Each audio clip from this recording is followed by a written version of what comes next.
ભાડાના મકાનને કેટલું પણ તમે શણગારી લો, કેટલું બી સરસ કરી લો, પણ એ ઘર તો ક્યારેય આપણું થતું નથી.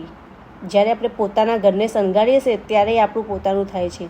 એવી જ રીતે અમુક માણસોને આપણે ગમે તેવું સાચવી લઈએ, પણ એ ક્યારેય થતા નથી આપણા.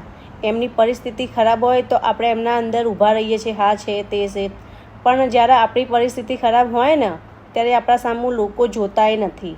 એટલે અત્યારના માણસો છે ને આવા છે, એટલે આવા માણસોથી તો બહુ જ દૂર રહેવું. મેં આ બધા અનુભવ તો બહુ જ કરી લીધા છે. મેં બધા માણસોને જોઈ લીધા છે.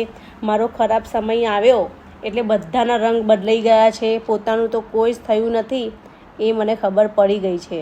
અને જે પોતાનું થયું છે એ એક જ વ્યક્તિ છે. એ કોણ છે ખબર છે? એ મારું છે, મારો પતિ.